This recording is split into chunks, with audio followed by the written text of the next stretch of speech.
All right, we are now live. Okay, so welcome everyone to our second Zoom Planning Board meeting, regularly scheduled for April 28th, 2020. Just kind of a clarification for everyone. This meeting is broadcasted on Facebook Live for the public to view and participate in. For if any member of the public wants to call in when the chairman asks for public comment at any of the meeting agenda items, that number again is going to be 1-312-626-6799, and that's of course when the chairman opens up public comment for a particular board item. Without further ado, we'll do an introduction of the members of the planning board. So we'll do a roll call. Well, I'll say my name is Shane O'Brien. I'm the land use planner, and staff on agenda is Jeannie. I can't pronounce. How do you pronounce your last name, Jeannie? Oh, I can't hear you, Jeannie. I'm sorry. Vidakevich. I'm sorry. Vidakevich. I should know this. I've been working for the state for about 5 months. We have Jeannie. We also have Tony Souza here. And from KP Law, we have Jonathan Silverstein. But we have our members of the board. If you can say here when called upon. Chairman Frederick Cafasso. Yes. Leo Pisano. Yeah. Michael O'Connor. Yes. Cheyenne Rangel. Yes. George D'Angelo. Yeah. Phil Mastrocola. Yeah. And James Tarr. Yeah. All right, so we have a full board tonight. All right. And with your permission, Mr. Chairman, I can let me read off today's agenda. All right. And let me share my screen. All right.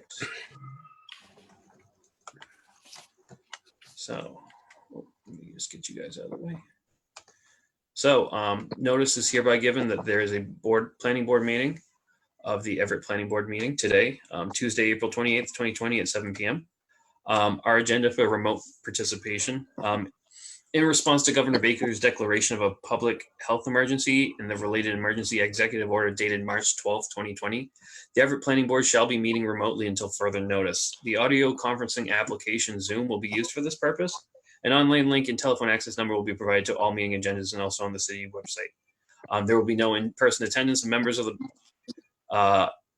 public will be permitted, but every effort will be ensured to make sure that the public can access proceedings in real time via technological means, via Facebook Live. In the event we aren't able to do so, despite best efforts, we will post on the city's website an audio and video recording, transcript, and other comprehensive records of proceeding as soon as possible after the meeting. We did so at the last meeting as well. If you Google, YouTube search Everett Planning Board, April 14th, it has our actual last meeting on there.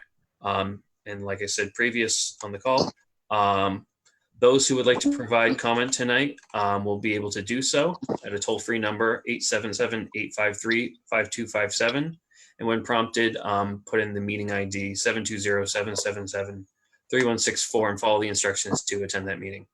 All agenda items are to be able to view at cityofeverett.com/449 planning board. Any questions about the planning board agenda and process of accessing agenda items, meeting minutes, Zoom platform, previously recorded meetings, and the public participation process, please contact myself, shane.o'brien@ci.everett.mau.us.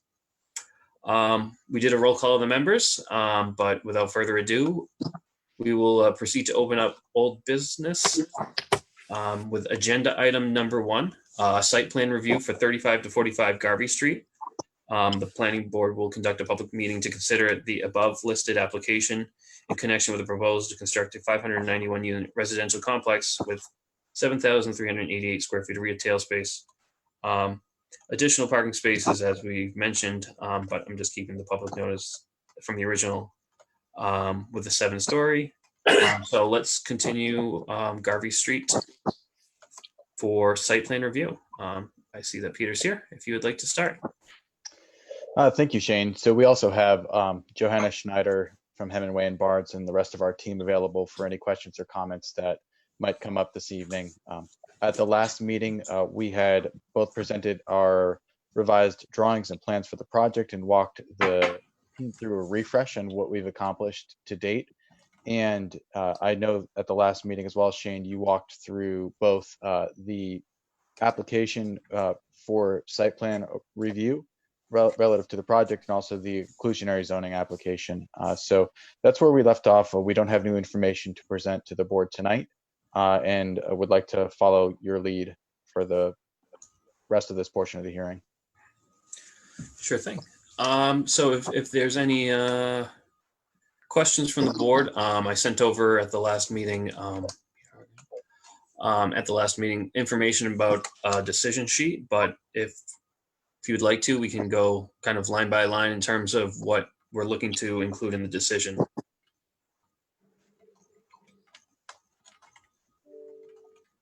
Would anyone like to have that read out? I read it. I'm all set. Anyone else? Any comments? No, I'm good with it.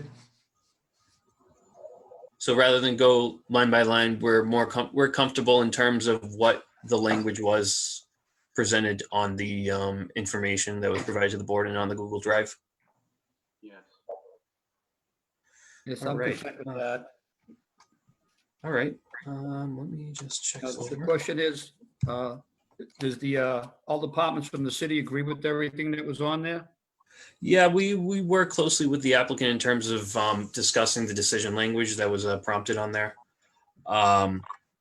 We went through a couple drafts with the applicant and as well as KP Law with Jonathan. Robin from KP Law. I know she's not able to attend the meeting right now, but we have Jonathan Silverstein. I don't think we have any issues in terms of KP Law in terms of the language, do we, Jonathan? No, it's all set from our standpoint. All right. So without further ado, if any members of the board had any other additional questions, we can open it up one more time for public comment. Is there anyone in the public that would like to respond to this?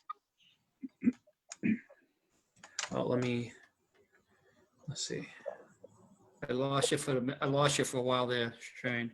Yeah, sure. Let's see. Oh, they lost me for a second. All right. We have one person here. Excuse me. Would you like to have any comments for this meeting? All right. We have a number that's 1781. Hello? Yes. Do you have any comments for, do you know what, for 25 to 45 Garvey Street? No. All right. Is there a project that you have a question on? I'm the engineer for the project at the corner of Estes and Broadway. Oh, okay. I'll just let you in. All right. So it's not a public comment. Okay. I'll just keep you in the meeting. Thank you. Thank you. All right. So hearing no public comment, we'll just let it go on.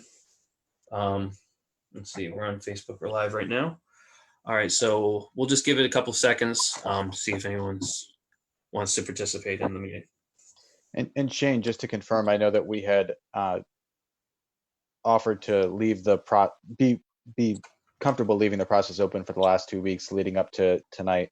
There were no other additional public comments received over the last 2 weeks. Yeah, that is correct. We haven't received any comments from the matter since the last board meeting. So haven't heard any feedback in regards to that. And we don't hear any more tonight either. No, I don't see anyone. We're on the Facebook Live, and I haven't seen anyone call in. So I'd like to move on with this project. Sure.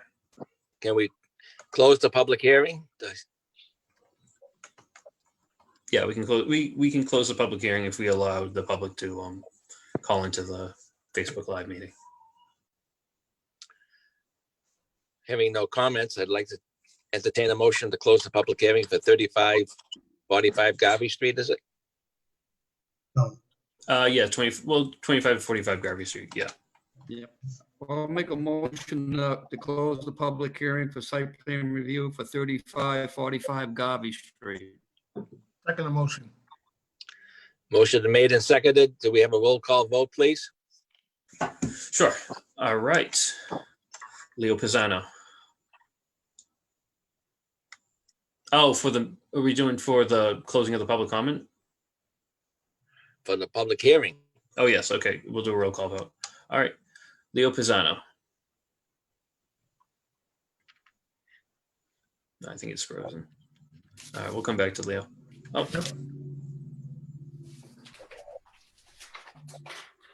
Leo? Leo, we're doing roll call. I'm gonna take a move here. All right. No problem. We'll go other way around. Michael O'Connor. Yes. Cheyenne Ringel. Yes. George D'Angelo. Yes. Frederick Cafaso. Yes. All right. Leo Pisano.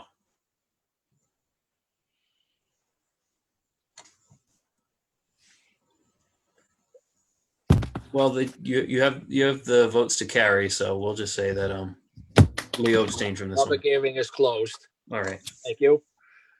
We can take a vote on the matter. Is that correct? Yeah, we can do it. We just would recommend that the approval be based on the language of the draft presented to the planning board at the last meeting. And All right. Okay, so up to the board at this point in terms of how they want to do this.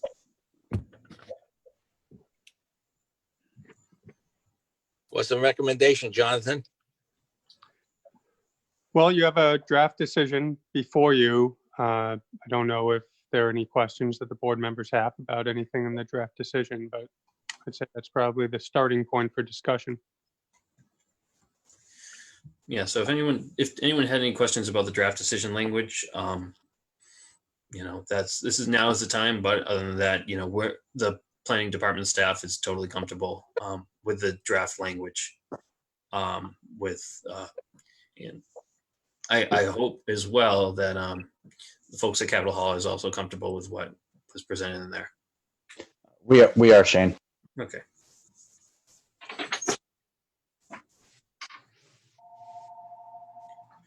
All right, from this standpoint, we're just kind of looking for a motion from the board in terms of, All right, Chair will entertain a motion for project at 2545 Garvey Street.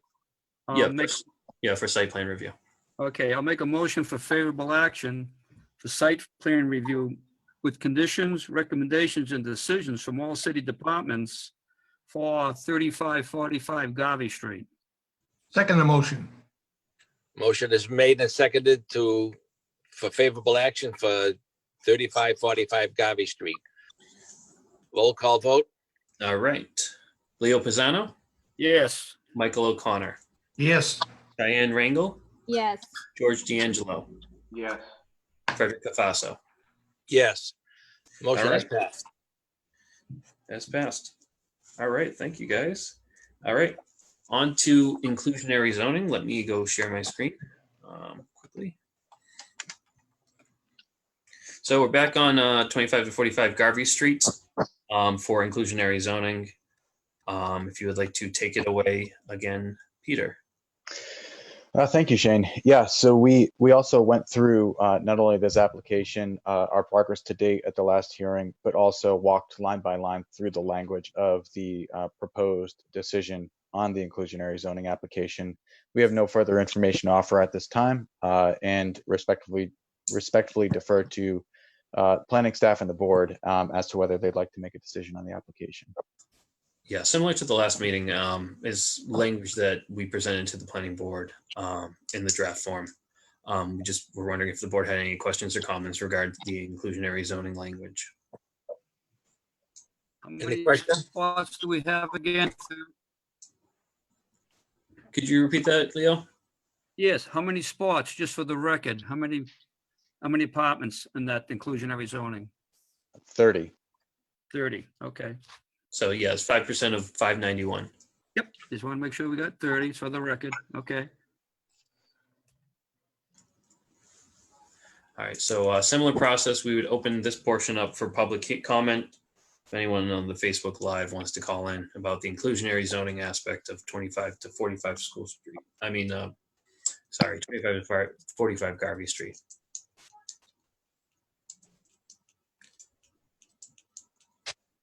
So I'll just have Mr. Chairman, if you can just ask if there's any more additional public comment. Any more additional public comments? All right, I'll be looking at the waiting room and see if there's any phone numbers.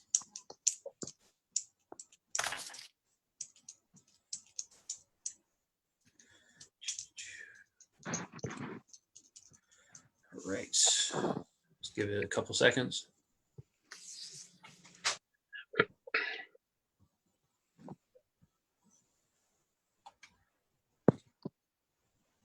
All right, I do not see anyone calling in.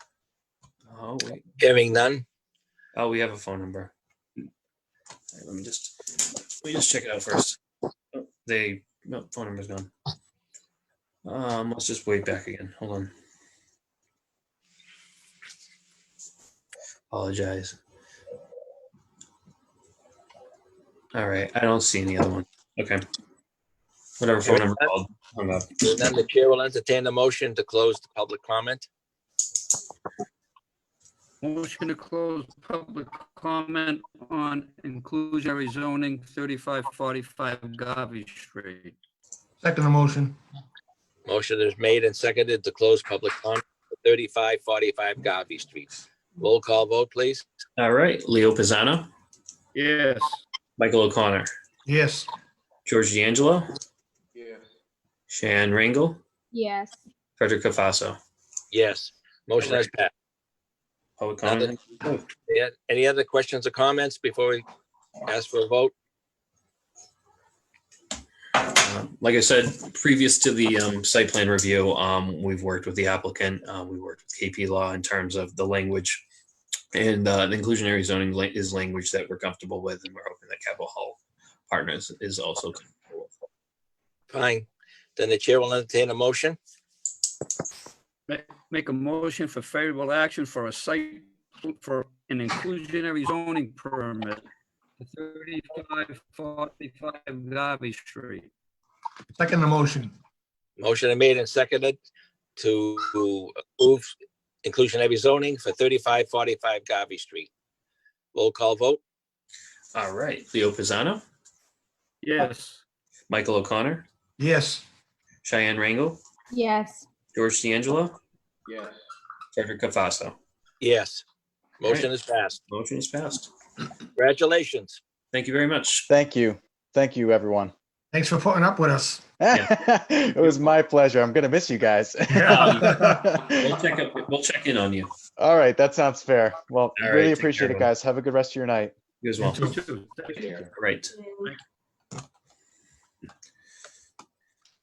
All right, let me just briefly share my screen. All right. All right, Mr. Chairman and the rest of the planning board. We have a matter continued from the April 14th, 2020 meeting for site plan review. 983 Broadway. The board will conduct a public hearing to consider the above listed application in connection with a proposal to build a 9 residential unit building, 3-story structure as shown on the plan's site plan for Board of Appeals and number 983 on the site plan on a parcel shown on the site plan, being a parcel of land referenced by the Assessor's Department as A0-01-000147. So without further ado, I see that David O'Neill is here. So let me stop my share and actually, David, would you like to present? Yes. Thank you, Mr. O'Brien. Thank you, members of the board. My name is David O'Neill, and I am here representing Rex ELLC, the owner of the property that we are looking to develop at the corner of Broadway and Estes Street. We were here a couple of weeks ago, and we gave the board a full presentation of our plan. We presented the elevations, the plot plan, our materials to the best of our ability through the Zoom platform, and we were continued to tonight to address a couple of issues that were raised by the board. With me tonight, somewhere in Zoom land, is Sharif Abuzara, who is the manager of Rex ELLC, as well as Peter Ogren, who is our engineer. Oh, there, Peter Ogren is, let me just let him into the, Yeah, thank you, Shane. sorry. Thank you. Okay. As well as Peter Sandorsi, our architect with Phoenix Architects. So I won't take the board's time to recap the nuts and bolts of the project. I think it's going to be a great improvement, nevertheless. And Shane, if you can share the presentation material Sure. to give some Let me on the presentation on my screen. yeah, if you put up the 983 the PowerPoint page, just to sort of acquaint the board. I know it hasn't been long, but Sure. that's present condition. If you scroll down, you'll Yep. see what we have proposed, which is obviously the 9 units, 1 studio, 7 1-bedrooms, 1 2-bedroom, and with the comments from the board last week, I would ask, the architect has done some work and addressed the concerns about the aesthetics of the facade. So Shane, if you can close out of this PowerPoint, put up our elevation set, and with that, I will introduce you to Peter Sandorsi of Phoenix Architects. And I always like to say Peter grew up in Everett and is invested in the community, obviously, and is looking to have this great project come to his old neighborhood. So, Peter, can you tell us what you've done in response to the comments from the board? So after comparing the original building that we had and the one that we presented at the last meeting, I went back in and manipulated the building to get some of the detail and flavor that was in the my original proposal back into this building. The way I did that was that I have in the building full veneer on the first floor, full brick veneer. So I, with that, have 6 to 7 inches of space where I can hold the whole frame of the building back, which is what I did. That allowed me to let those bays protrude forward 6 inches, and by putting very vertical metal roofing, I can make it look as though those bays are even larger depth than they really are, but it allowed me to then to get brackets, standing seam metal roof. We got the cadence of the windows a little heavier than we had before, and we did this both on the Broadway elevation and the SD Street elevation, considering those both almost like 2 fronts. So if you see the building from the corner, you see that same kind of detail repeating. I don't think we rendered that other elevation, but we did show the bays and the upper roofs being used that way. But I think it was Leo who had mentioned that he thought the building had lost a lot of the detail, and being sensitive to that, I feel like we went back in and brought a lot of it back. This building as now proposed is thinner than the original building we had. So we had 4 or 5 feet of depth there that we weren't as close in our setbacks on the left, using it from Broadway. And when we did that, we had to lose space parts that were in the original building that just didn't fit anymore. The reduction in square footage within the building, but I think valid for the detail that we get back.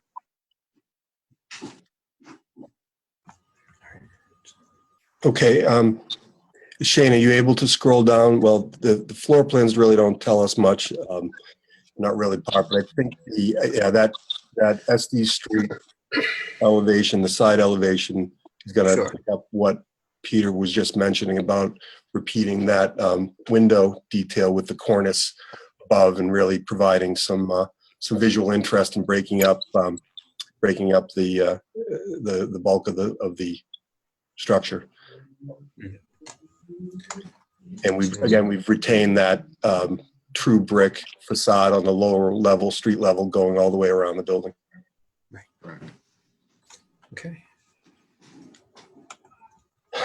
Now, Peter, do you have any other comments on the, we don't have to rehash what we used in materials and the thought process behind using those traditional materials and the traditional glazing to give this a really classic urban look. One thing I did want to mention was, and that might be, and I'm not sure if it's on the presentation materials, but when we had our actual site plan prepared by Hayes Engineering up, I believe someone on the board or on staff had mentioned that it might make sense to move the handicap spot from space 3 to space 2. And we really looked at that, and perhaps Peter Ogren, I think, was our decision maker or thought actually, on that. it actually was to move from space 2 to space 3. And the reason we did it the way we did is I think the most likely probability, if there's a handicapped person in the building, it would be a handicapped person that's driving themselves and is mobile. And if the space is where it is, they can get out on the driver's side directly to the handicap lane and enter the handicap accessible entrance to the building. If you move it to space 3, the car going in forward would be opening its door into the adjoining space. So I think there's a more likelihood, if in fact somebody comes that's using a van, and if they do, they probably have a driver, but because they're likely not driving themselves if they're in a wheelchair or in a van. If that happens, we can easily switch the space because the geometry is essentially the same. But I think that the way we've got it ends up working out the best. Yeah, and just speaking to that too, and in mentioning that the curb cuts included on Broadway, I'm comfortable with that space on Broadway for a van access, being that every space should be an ADA accessible space. So I'm comfortable with a van dropping someone off on Broadway, whereas that because that was my comment at the last meeting, a van accessible space off-site. Or on site, but I'm comfortable with having that handicap space being where it is that you're presenting. Okay. Well, thank you for that clarification, Peter Ogren, and thank you for that. Yeah, there you go. There's the depiction of how that's going to work, and it does make sense. And I see what Shane is saying, that once we get rid of that curb cut on the Broadway side, we've got more access for a passenger to get out of a handicapped vehicle. And thank you, Peter Sandorsi, for your work on the aesthetics of the building in response to the comments of the board. So with that, we really, we've addressed what we thought were your concerns from the last meeting. And we'd certainly be open to any questions that the board might continue to have, or any comment that's come in. And I believe, Shane, that we did not receive any external comments during the public comment period of the last 2 weeks. No, I've not received any comments from this project. The initial comments from the board at that last meeting were the major comments that we had. So Okay. I'll throw it back to the board in terms of how many, what their comments are for this project. I don't have any real comments on it other than to say that Mr. Sandorsi, I think it's a much better looking building we have here now. Thank you for that. I think your initial design was much better than what you presented the first time. So thank you for that. And other than that, I think the building looks fine. I don't have a problem with it. Any other questions, comments? I have a question. Can you let me know what exactly you're going to use for waste receptacles? Are you using the bins that are supplied by the city, or is it dumpster? No, I think we can, either Sharif or either of the Peters can answer that. I know that we've got a enclosure for that. Yeah, I was looking at the plans there. Just wondering what you're using. Are you using a dumpster or using, the bin receptacles that the city supplies? Because it's 9 units there. I mean, are you going to have 9 bins, or are you going to have one big dumpster? We actually planned the building with a trash room that's accessible off of Esty Street. So the trash will be held inside. then has to be taken away at that point. That was a comment that came out of our early meeting with the neighborhood that really didn't want us to have a dumpster. Okay. All right, cool. Any other board members have any questions? Well, excuse me, Shane, I would echo one sentiment that came up last week. George brought it up about your roof penetrations, showing any mechanicals up there, so that when we drive by, we're not gonna see pipes sticking up. I know you said you put your satellite dish to the rear. You're not having any, what is it, no elevator going in? We don't have to worry about a penthouse, so the parapet will basically hide all of the mechanicals. Would that be correct, Peter? That's correct. The parapet is Great. 3 feet 6 inches. It's plenty of room to hide everything from view on the. Okay, good. Thank you. Thank you. One more question on that, on the trash there. Is that room that you got with all the bins gonna be, and it's gonna include the recycle too?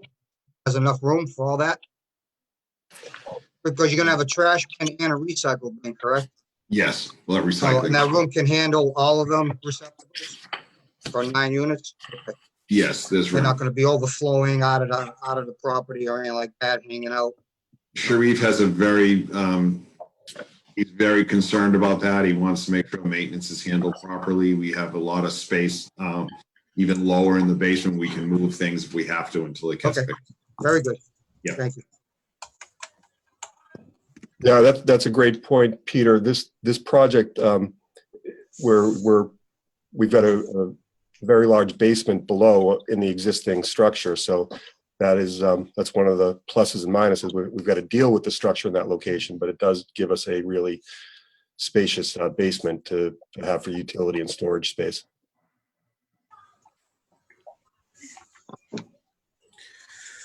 All right.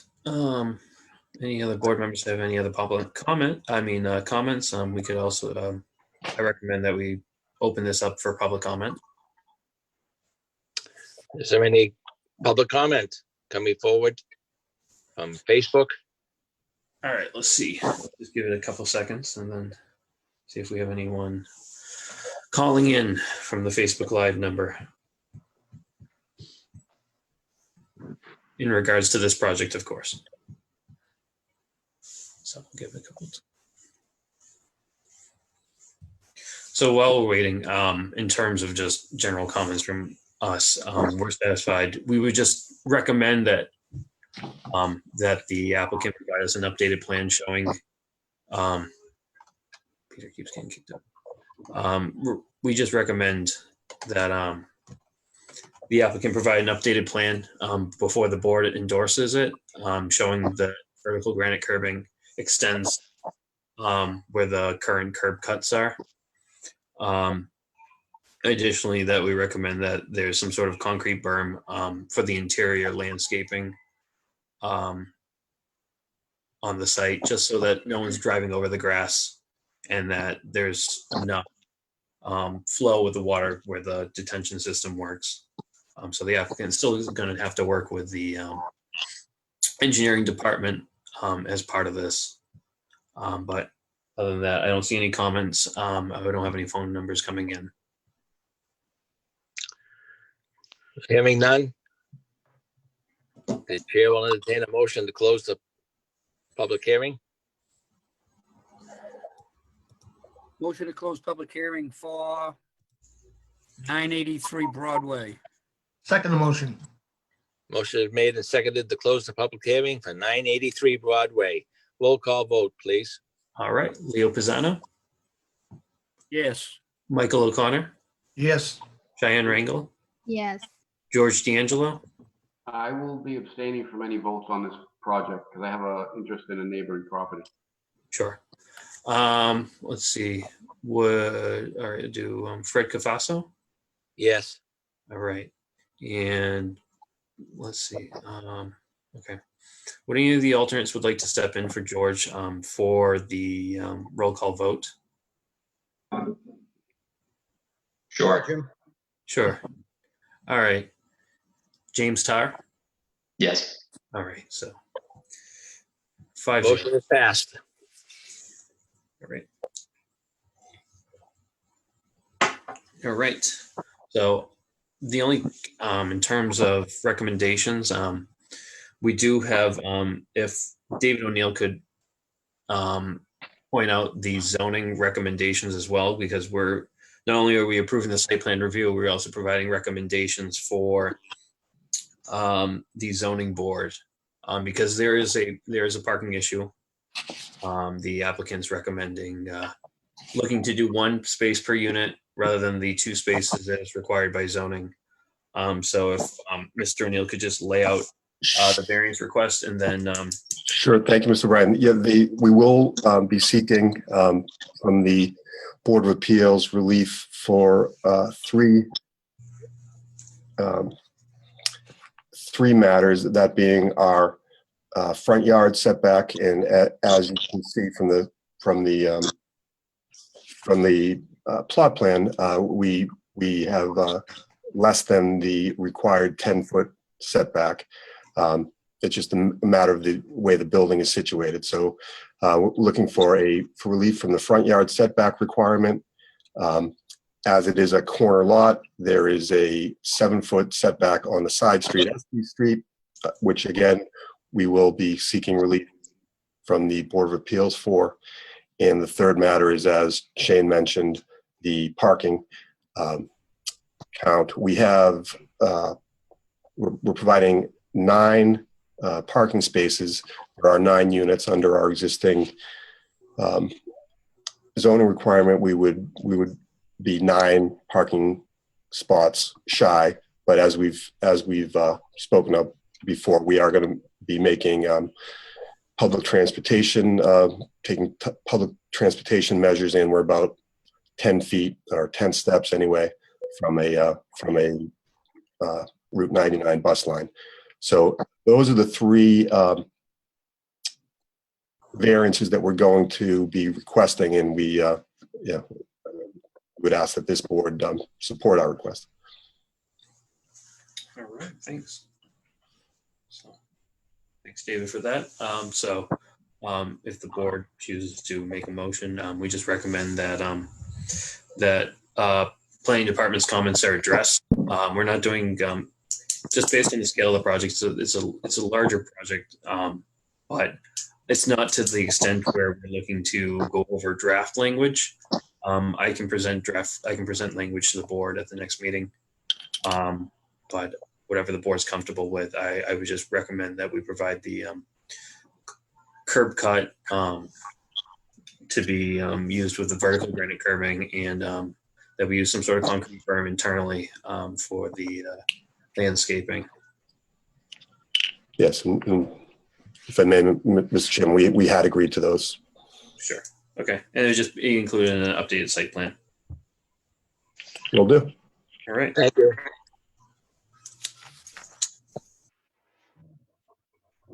Would the board like to make a motion for recommendations?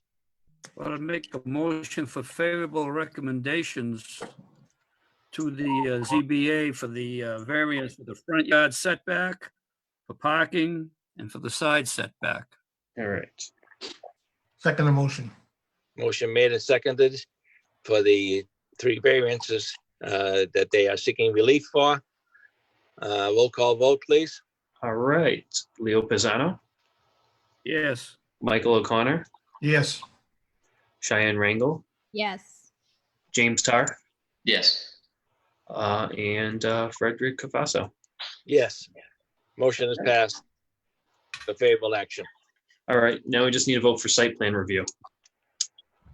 Okay, we'll entertain a motion for favorable action for site plan review for 983 Broadway. I'll make a motion for favorable action for the site plan review for 983 Broadway with conditions, decisions, and recommendations from all city departments. Second motion. Motion is made and seconded to approve site plan review for 983 Broadway with the recommendations required. All right. Do a roll call vote. All right. Leo Pisano, Yes. Michael O'Connor, Yes. Diane Rangel, Yes. James Starr, Yes. Frederick Cavasso. Yes, motion has passed. All right. Thank you very much. Thank you. Thank you, Mr. Chairman. Thank you, members of the board. Mr. O'Neill? All right. All right, David, if you'd like to sit around, we got one project before your next one. Let me share my screen, and thank you everyone for 983 Broadway. All right. Thank you. Screen.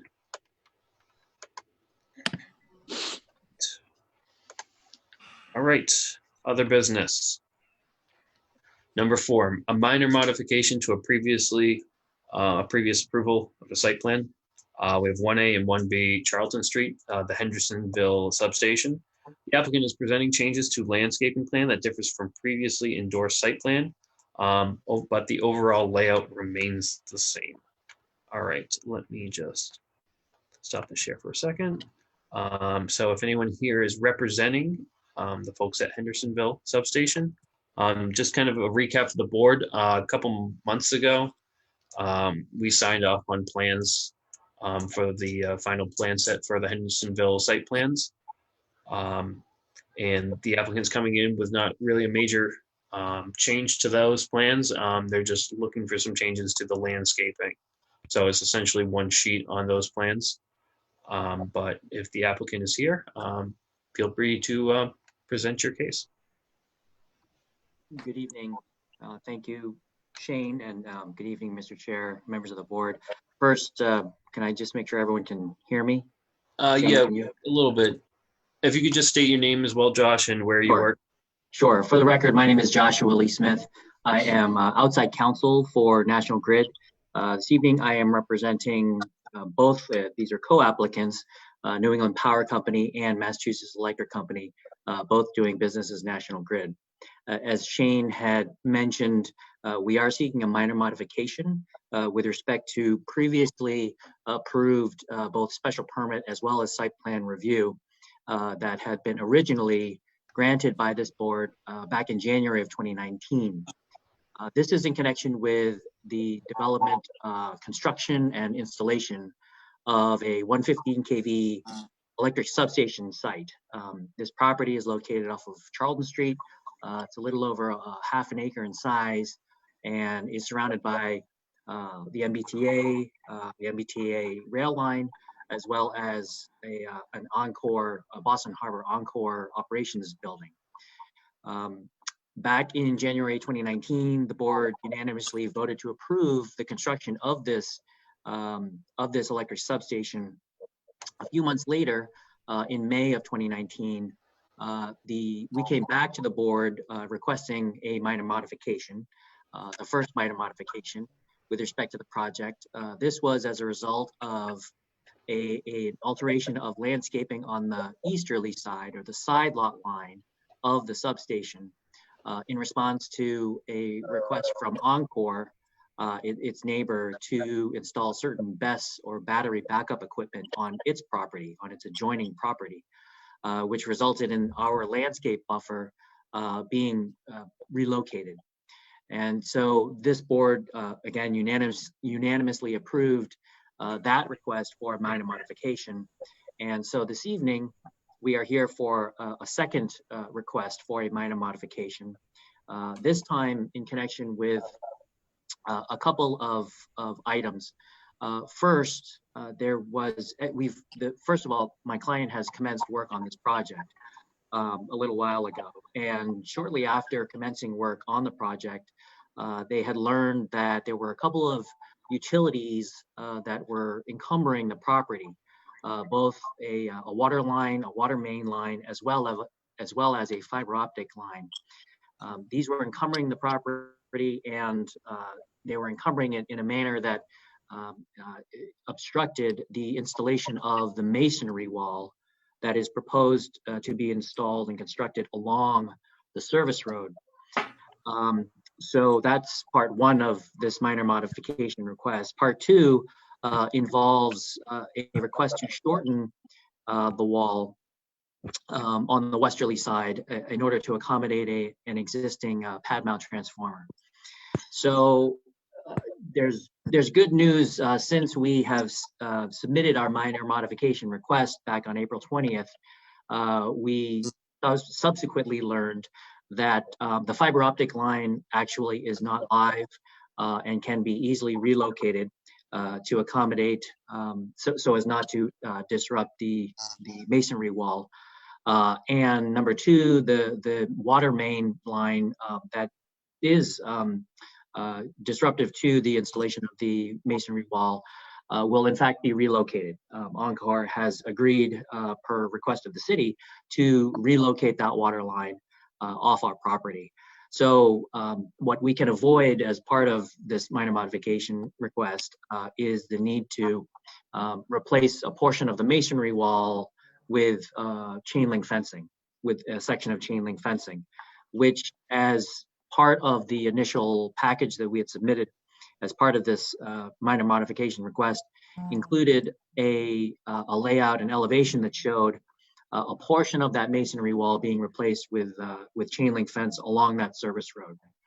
So I submitted to Shane O'Brien today the most updated version of elevation that shows the landscape drawing, as well as the masonry wall along the service road, as well as the updated layout plan. And as you can see from those materials, we are now requesting, I would say, we're going from a minor modification to a very minor modification, in that the section of the masonry wall on the westerly side, where we had been requesting that to be replaced with chain link fencing along the service road. Now we can actually maintain that as our original masonry wall. What we are still requesting, however, as part of this minor modification, is a shortening of the wall on that westerly side. And as you can see in the clouded area on the left of this plan, of this elevation drawing, is a riser pole. It's about 40 feet in height, pre-existing before the construction of this substation site, as well as a pad mount transformer with certain bollards. And you can also see some of the landscaping that is being proposed. Pam Shadley and her team has updated the landscape drawing to show a new landscape buffer that will serve as screening in front of this pad mount transformer. And so we are still requesting to shorten the masonry wall. And the reason for this is because the company needs to be able to have safe and secure and easy access to this pad mount transformer, both now on an ongoing basis. This is part of what was discovered as part of the design process, and the company's engineers determined that it would be most efficient and expedient for its service workers to be able to access this pad mount transformer from the service road, in which it is currently accessed today.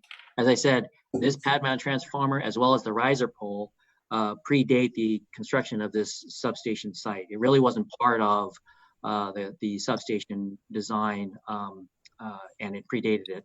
In fact, I believe that it may have even predated the construction of the adjoining Encore Boston Harbor operations building to the east. So this is the scope now, an even more limited scope with respect to our request for this minor modification.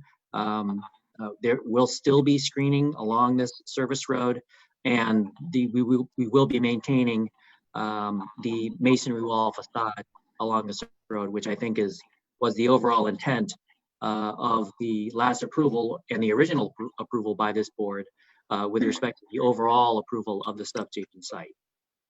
So with that, I'll open up to any questions that the board may have. Yes, I do, Josh, please. This pad mounted transformer, wasn't it originally inside of the wall, the masonry wall? Yes, you are correct. Okay, I asked that because now that it's outside, and one of our concerns back then was the noise from these transformers, that the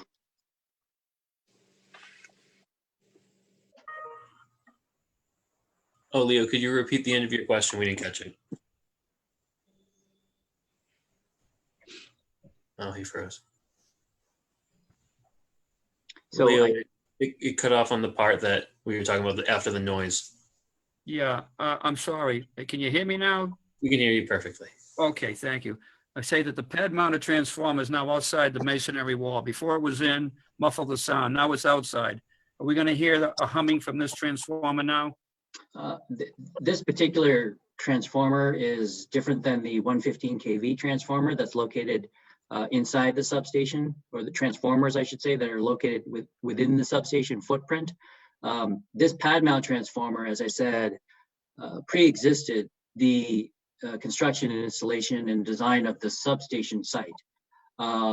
When the substation site was designed and permitted and approved, it was enclosed within this masonry wall as well as chain link fencing.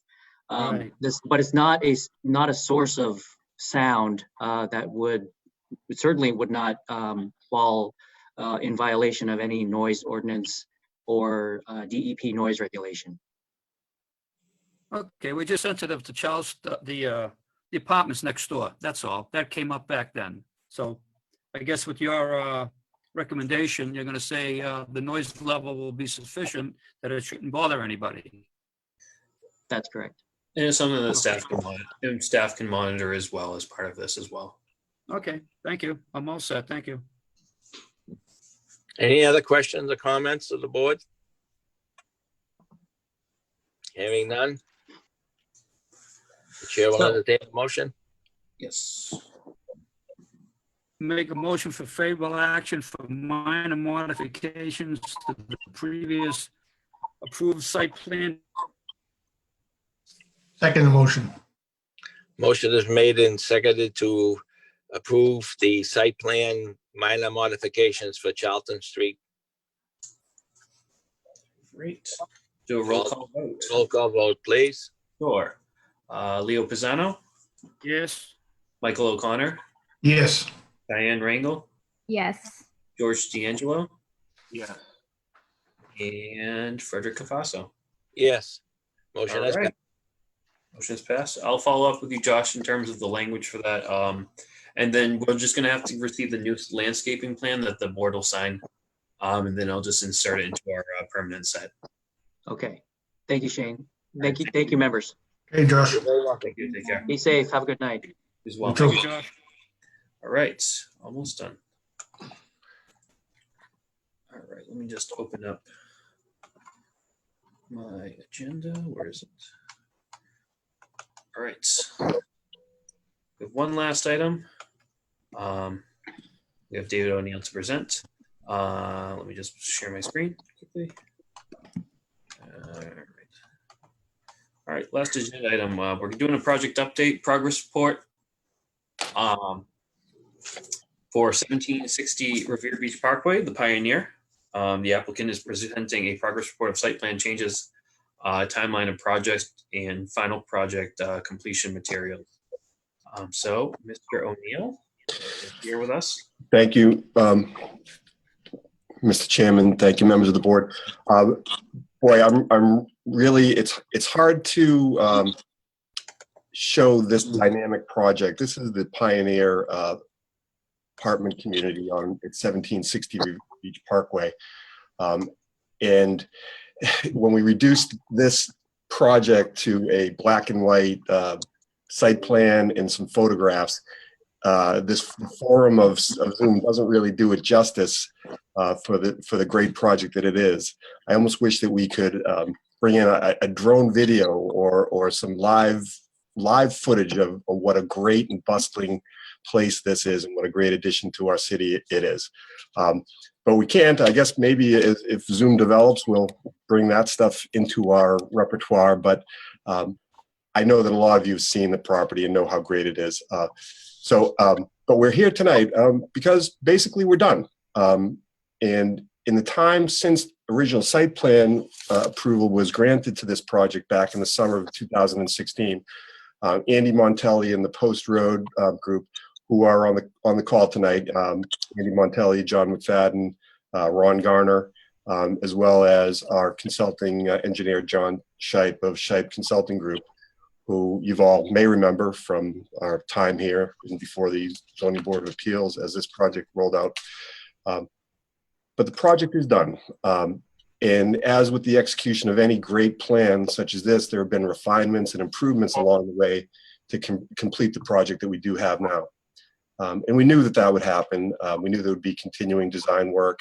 And Shane, you can show, perhaps maybe the site plan just to orient folks. Sure. And in that original site plan approval, we established parameters under which those improvements could be made in accordance with the board's decision granting the site plan. Specifically, and I know there's somewhat different practice, the proposed changes were presented to the building department and vetted as to whether they amounted to significant changes that needed to come before this board. And some of the members may recall that over the years, we've been before the board with a number of these changes. None of these changes were at odds with any zoning restrictions or in any way increased our nonconformity with relief we obtained from the Board of Appeals. Everything was well within those guidelines. And were we to do this project today under the new zoning guidelines in the Commercial Triangle Economic Development District, we would actually need much less relief and perhaps none. But in any event, we certainly didn't. None of these changes exceeded the relief we did get. Not only were these changes anticipated, but building the Pioneer has been a collaborative process with the city all the way from the initial meetings with the mayor and his staff, and going back now to 2016. The planning board, planning staff, the relief that we got from the Board of Appeals, it's really been a collaborative process. The neighbors down there, and most particularly the fantastic work that was done on this project by the Inspectional Services Department, our building department in the city. The process and the input from all of those sources made it the great project and the great success that it is. And as I said earlier, the dynamic success of this great project is evidenced by its full occupancy, the quality of the craftsmanship. You can't drive by the building without seeing how beautiful it is and how well done it is. And I know a number of you have seen that firsthand. In fact, it's the first apartment project in the state of Massachusetts to win an AIA, American Institute of Architects award for interior design. This is just a great place. But we have submitted a final as-built plan, as is called for in paragraph 16 of our decision from the summer of 2016, of July 26th of 2016. And that's kind of what brings us on this, lack of a better term, kind of wrap up or victory lap or final approval presentation to this board. And with that final as-built plan, it kind of transfers the granting of the final certificate of occupancy to the purview of the authority of the building commissioner. So their authority continues, both in the issuance of that final certificate of occupancy and in the general superintendency of any building in the city. But the plan, and I think that our final site plan as built is dated February 20th, and it was just revised April 22nd. So that is the one we're actually looking for you ultimately to approve. And as I said to you at the outset, there have been changes through the course of these 4 years. And some of the team members from Post Road can maybe provide some context to some of the changes, but let me just bring you through them. And Shane, Sure. Yeah, that's a good place to have it because it kind of can orient you where these changes actually took place.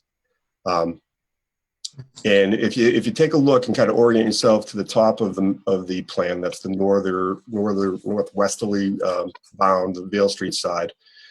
When the original site plan had a wider building at that point, and an early change that was made in the fall of 2006 eliminated a garage access on Vale Street and allowed us to establish an array of residential street level units along Vale Street. If you've been down there, you see they're the ones behind the fencing, gating, street level garden functions or features. And the footprint of the entire building was narrowed to accommodate this change and still provide the expansive vehicular use of Vale Street. And there's parking along there. And as some of you may remember, that was made wide to have, Vale Street was made wide to have that full vehicular use. Those are just great units. And again, they weren't in the original plan, but they developed over time. In my memo that some of you may have referred to, I submitted that a while back and was in your materials, but these changes were vetted in the way that I talked about earlier. They were presented to the building department. Some of them came to the level that they needed to come to this board. Some of them were approved at the board, at the staff level. And another change, and if you can kind of scroll over towards Revere Beach Parkway, there was where you see the parking area outside the common ground coffee shop space. That was previously going to be a second story courtyard. And as the plans developed and the retail needs were kind of figured out and fleshed out, it was determined to make that a parking area. And again, that's been before the board, and I may be telling you things that you already remember. In that same area, another highlight of the changes that were made, the exit back out onto Revere Beach Parkway was narrowed from 24 to 18 feet.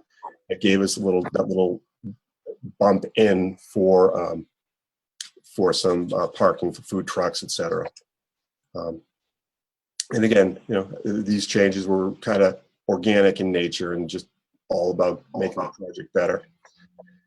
A big change came about, and this resulted in the opportunity that the developer had in August of 2018 to buy the rectangular tip of the parcel a little down on the corner of the former 4th Street and Revere Beach Parkway.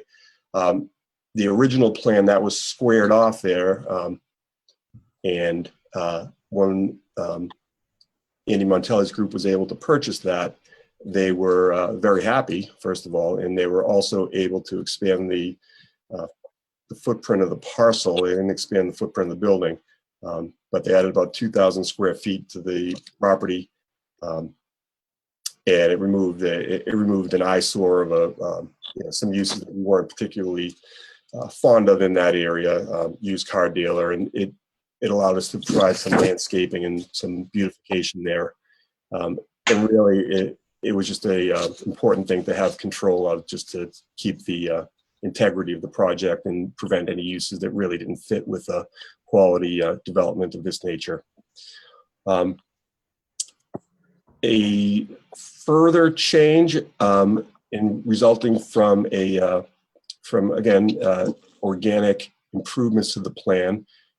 And I wish, again, as the images don't show the dynamism of the project, my presentation doesn't show the excitement and the vision that Andy Montelli brings to his projects. But I think you're familiar with his work and you know the spirit that goes into these things. Project is never done if it can be improved. And that has been in the nature of all of these changes, including changes that came about in August of 2018. Again, these were reflected in plans submitted to the Inspectional Services Department, a memorandum presented to the building commissioner, and a presentation to this board. I repeat them tonight just as part of our final wrap-up. And in August 2019, the number of units was increased to 284 to 286. And that was just a result of some internal figuring in layout of units, and when you really get down to really how things fit, 286 units fit at that point. The retail space that we had anticipated on Broadway was reduced. Parking count was increased to 434 that we, ultimately to 434 that we have today. A garage entry was added on the Revere Beach Parkway side, and that's the garage that you might see if you go to Common Ground Brewery. It's on the southerly side of that parking area. And again, that little bump out for food service trucks was created. We were before this board back in October of 2018, and that was approved at that time. These are all just now being amassed and shown in the final as-built plan. And then the most recent modification was what came about in April of 2019, which is hard to believe a year ago. But about 2,500 square feet of the retail space that was anticipated on Broadway was repurposed to make loft-style residential units. And those were shown in plans dated April 19th, 2019. And the building department issued permits for that work in November of 2019. I won't really do it justice, but it has provided a very unique element of a loft style, almost like an industrial loft style residential unit to the building, kind of a little different from the rest of the apartment. And with the addition of those 3 units, it brought our final unit count to what it stands at today, which is 289. Again, none of these changes contravene zoning regulations. All of them contributed to the evolution of the finished product that we have today, and it has set an incredibly high bar for residential housing in Everett. This is really the project that is driving some of the other developers to really have to create amazing projects to compete in this area with a apartment community of this nature. So the project was completed back in February of 2020, February 2020 BC, which we all know now means before Corona. We had a walkthrough site visit with representatives of Post Road Residential, as well as inspectional services and planning staff. Again, they're no strangers to the site. Your building department has done a great job, again, reading my mind, putting up these images of what we addressed after that site visit, and we can just go through them. And again, these kind of snapshots don't show the context of this great project, but when a project of this magnitude is getting built, there is so much going on, and the iterations of the plans are very, very difficult to keep track of. And I got to hand it to Ron Garner and the staff of Post Road and all the people who put this project together to get everything done the way they did. But some of the things that we didn't get to in the original construction of the project that were flagged on that walkthrough that we did last month were what we have here. On the Boston Street side of the property, we hadn't put up the caution light. That's there now. Gives a little added element of pedestrian safety. We've second item on that punch list was a relining of a handicap space on the Revere Beach Parkway side where the parking is for common ground. That was taken care of. Another work of by the Post Road folks of getting anyone to do anything during this Corona period. The further down on this chain, if you can scroll down as we keep going here, the gas meters on 4th Street side. Again, this wasn't really part of we hadn't put this in our original plan, It wasn't asked for of the board at the time. Perhaps, it's a common thing that the board has been asking for in terms of hiding our utilities. But before that cedar fencing was put up, we had a whole row of gas meters that were a little unsightly, and in the walkthrough, planning staff and building department staff commented on it, and being the good neighbors and excellent developers that they are, Post Road, Andy Montelli's group put up a cedar screening fence there, took care of that. Further down, Shane, there was a planting indicated on our plan. We didn't have, when we did the walkthrough with the team back in February, somebody noted that there was supposed to be a tree here. Well, there had been a tree there, but New England winters and construction and traffic had taken their toll on it. So we've replaced that with this planter that provides what the board was looking for and what we promised with the original site plan. Similarly, screening on the second floor, again, something that might not have been picked up in the original review, just to prevent headlight glare from going out. And again, the Pioneer is in a part of the city that, if you go back a few years, this was a highly industrial area. We talk about something that has transformed the neighborhood in Everett. Nothing has really done it like the Pioneer has done here. So perhaps when we were having a parking on the second floor with headlights going out, we weren't really thinking that there at some point would be anything other than the Restaurant Depot or the crane company next door.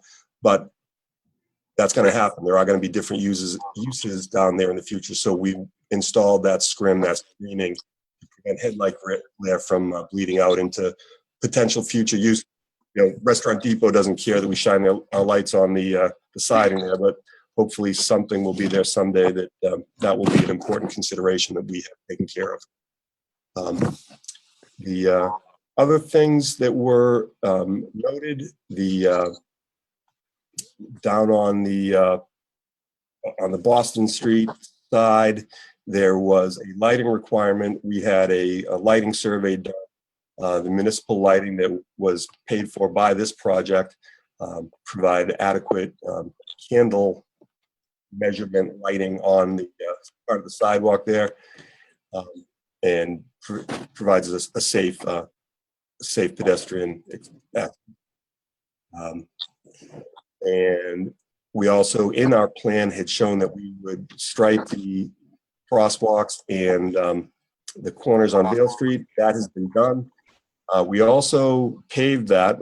That wasn't up on the site plan, on the walkthrough rather, because it's already done.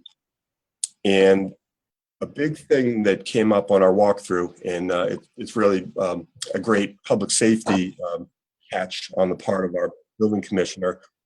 You couldn't get out of the garage without using a credential, a fob, or a key of some kind. That issue was eliminated immediately, and you can get out of the garage without having to show a card, activate a magnetic release, or use a key, as it should be, and that has been taken care of. And then the last image here is Shane, is just the reflection of how well lighted that Boston Street side of the property is, with some measurements there, indicating that the lighting is well in excess of the needed safety level for lighting. So that's the project. Those were the major changes. We're presented in Everett now with probably the envy of every residential project in the metropolitan Boston area. It's a vibrant, and it's an active and fantastic contribution to our city. And again, I can't understate the collaborative nature of the work that's been done with the city and the Inspectional Services Department in creating this really first-rate project. So if there are any questions from the board, we'd certainly be open to answering them. We've got quite an array of talent here. I see Ron, John, Andy's on the call as well. If you have any questions, I know that I've given you my thanks for your attention and help in developing this landmark project. And what we're really asking for tonight is that you recognize that the project has been completed in accordance with the site plan as modified and as finally reflected in the final as-built plan that we have submitted. And with that, and with the board's confirmation of that approval, it really turns the project over to the Inspection Services Department for their final review in anticipation of a final certificate of occupancy, which hopefully will be forthcoming. But again, that's a building department issue. The planning department issues are what we've addressed in this final as-built plan. So that's what we're presenting to you tonight. But again, we're open to any questions, and if any members of the board have any questions, please feel free. Just really quick, before the board I don't talks, have any questions. apologize for the sound effects. That's just IT background of IT department, but we're trying to have it on Facebook Live, so we can't really mute them and do the same thing. So we're just dealing with, a connection issue working with IT and the Facebook Live. But yeah, Tony, I, and Jim Soper, and we can attest to kind of the questions that we had, and it's a lot of the things that some of the things that we caught as part of the walkthrough that we did on February 26th. So we walked the entire site, beautiful site.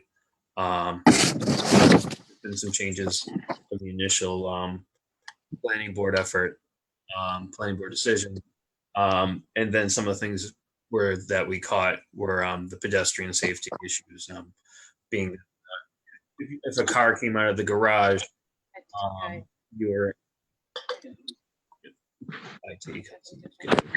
Hey, Shane, is there any ability to mute everyone except you?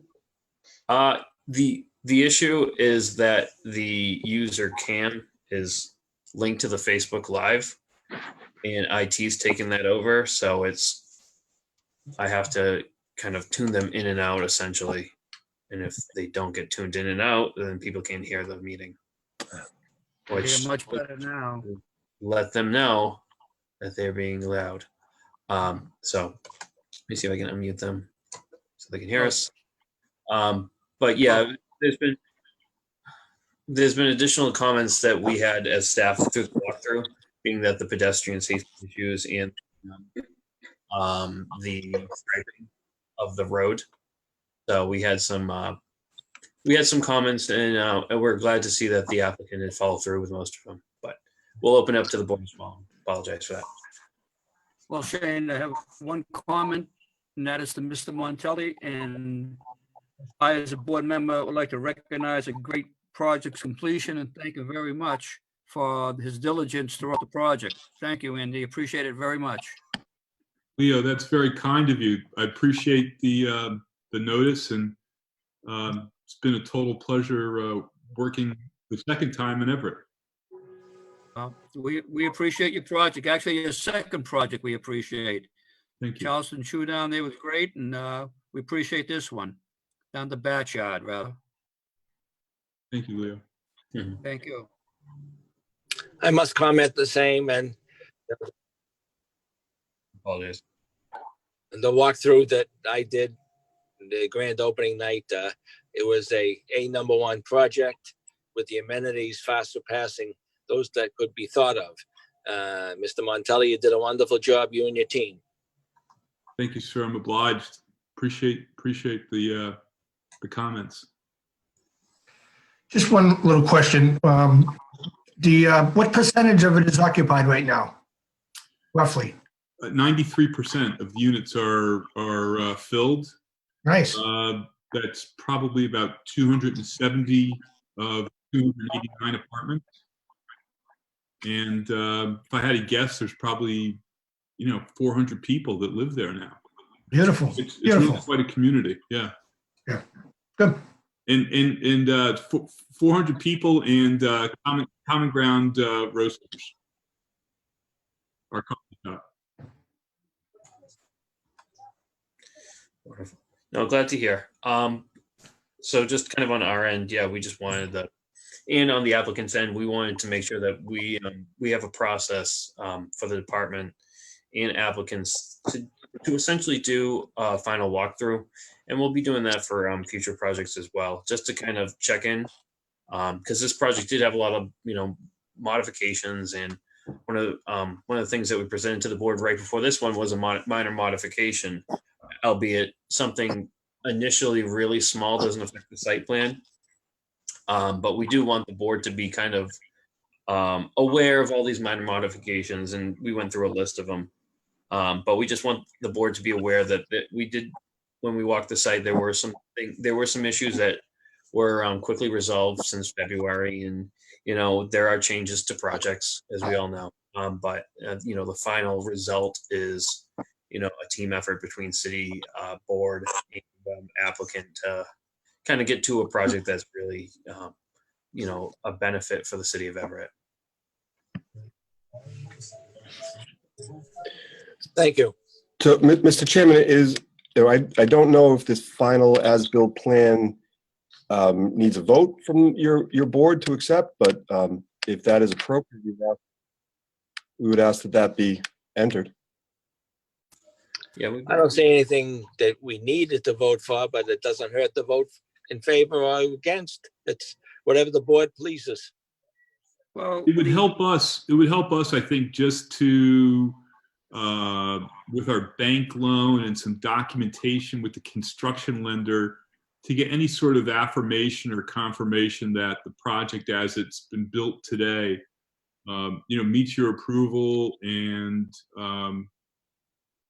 as David said, has met has kind of ticked all the boxes for the planning board, so that, our last stop in the city of Everett is with Jimmy Soper and Mike Desmond at Inspectional Services, so we can get our C of O. But all of these things kind of help and build, because the construction lender puts such a box and so many requirements on a project that being able to tell them that the planning board has signed off is really a good thing. Well, then the chair, if it's okay with the board, would entertain a motion for. Yeah, We I'll do make an endorsement. I'll make a motion for favorable action to accept the as-built drawings as of this date on 1760 Revere Beach Parkway. Second motion. Motion is made and seconded to accept the as-built plans for 1760 Revere Beach Parkway. So we have a roll call vote, please. Sure thing. Leo Pisano, Yes. Michael O'Connor, Yes. Diane Rangel, Yes. George D'Angelo, Yes. and Frederick Cafassa. Yes, motion has passed. Thank you very much, Mr. Montelli and your crew. Thank you, sir. Thank you, Mr. Chairman. Thank you, Shane. Oh, no problem. Thank you, guys. Okay. All right. Last thing. Let me just go back on my screen. We're almost done, everyone. We got some meeting minutes for March 9th and April 14th that we are hoping that the board approves. Chair will entertain a motion. Make a motion to accept the meeting minutes from March 9th and April 14th, 2000. Second motion. Motion made and seconded to approve them March 9th, 2020 and April 15th, was it? 14th.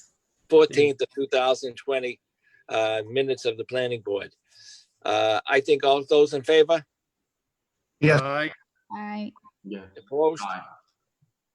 All right. None, hearing none, they have been approved. All right. I sent over all right. So final before adjournment. Great meeting, everyone. Went well. We're on Facebook Live, so everything goes wonderfully. No hiccups. And we moved over some of the board dates. So, Governor Baker, I know, had a continuance of kind of until mid-May. So until further ado, we're hoping to have, I changed a couple of the meetings ahead of time. We're looking to have our next meeting 2 weeks from now on the Tuesday, if that works for the board, May 12th. I think I put on the agenda a mistake in terms of the next meeting was today, but the next meeting should be May 12th. And from there, I think we have May 26th, but that date may change because council may meet on that date as well. So I just want to discuss with the board a potential date, probably in the last week of May. It's something that we can discuss the May 12th meeting. I just want to keep it on the board's radar that we probably have to shift over from the 26th just based on council. Understood. All right. We finished? All good. Okay, Chair will entertain a motion for adjournment. Motion to adjourn? Second. Motion made and second to adjourn. All those in favor? Aye. Opposed? Hearing none, ayes have it. We are adjourned. Thank you very much, everyone. Thank you. Good night, everyone. Thank you and good night. Have a good night. Shane, Shane, you still there, Shane? I'm still here. I'd like to make a motion that the city of Everett send someone up to my house to fix my Wi-Fi so it works better. Take a vote on that, please. I second that. Second that. Thank you. Thank you. Second, third, fourth, and fifth. That's my team. Thank you. Because the thing's been going in and out all night and I'm sitting 6 feet away from my router here. So I'll what do you have, Fios or Spectrum or Xfinity? huh?